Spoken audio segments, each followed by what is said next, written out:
Matt Miller is at the North American International Auto Show in Detroit, and he is with Ford's executive chairman, Bill Ford. Matt? Someone who is very pleased that Alan will not be going to Microsoft. Of course, you knew that you would be keeping Alan at least through the end of 2014, but what does this mean to Ford that Alan is going to stay with you? Well, obviously, we're happy. I mean, Alan's been terrific, and he's a great CEO. And the other thing is it just gets that whole conversation off the table.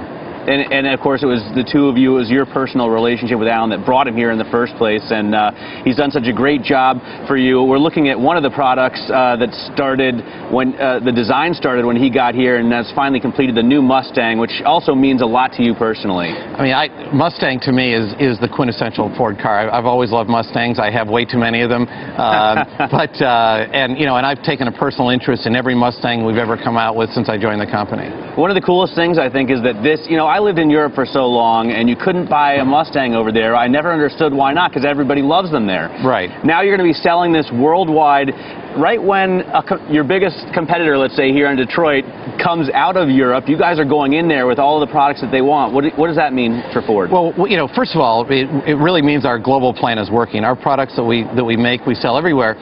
What's cool about Mustang is it really is built for European roads. I mean, the handling, the acceleration, the balance of the car, the Europeans are going to love it. I was actually introducing it in Barcelona. What's different, though, is we also have a right-hand drive version now of this Mustang, which means we can sell it in the UK and other places that have right-hand drive. So, yeah, it'll be truly a world car.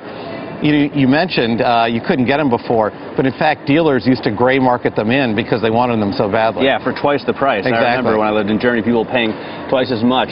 One of the vehicles that is quintessentially American, if not Mustang, is the Ford F-150. Best-selling vehicle in America for over 3 decades, and now you guys have kind of revolutionized the segment. Tell us about the all-new aluminum body. I mean, this is a big deal for us. It's a big deal for our industry because you take what's already the best-selling vehicle, and then you take a big step forward when I think a lot of people expected us to just sort of do more of the same.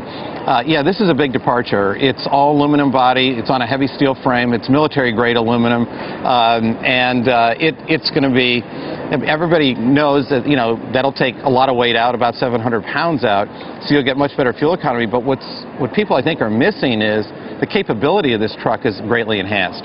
Better acceleration, better towing, better braking. I mean, this will be a better truck all the way around. It's not something that I was missing. I noticed that when I read the press release. You love vehicles as much as I do. Well, the cool thing is, you kind of took the reins here at the height of America's gas-guzzling big truck movement, and you've managed to move forward in a direction that's more fuel efficient, better for the environment, but at the same time, you still get the same truck power. Is that your legacy here? Yeah, I mean, that's something that was very important to me personally, that we become known as the fuel economy leader across every segment. And that traditionally was not something Ford was known for.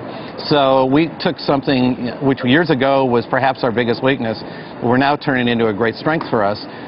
But, if it was just a fuel economy story and not a capability story, then it wouldn't be a winning combination. What's really cool about this truck is you got both. And it's the biggest story here at the auto show. I'm sure we'll be talking about it all week long. I'm talking with Alan in a couple hours. We'll focus on that as well. What is the future for Ford? What's coming next? We have all these great new products out. It's been fantastic few years of sales. What's 2014 hold and beyond? Well, it's interesting. 14, we've got 23 new products coming this year. It's our biggest launch year ever. It's really and that's a function of how we're growing. We're growing everywhere around the world, and that's a big deal for us. Beyond that, though, when you talk about the future, it's really all about technology. And we've all talked about automated driving, and but then all the pieces that will make that in terms of vehicle-to-vehicle communication, vehicle-to-infrastructure communication, we're working on all of that. So, and you might say, well, why?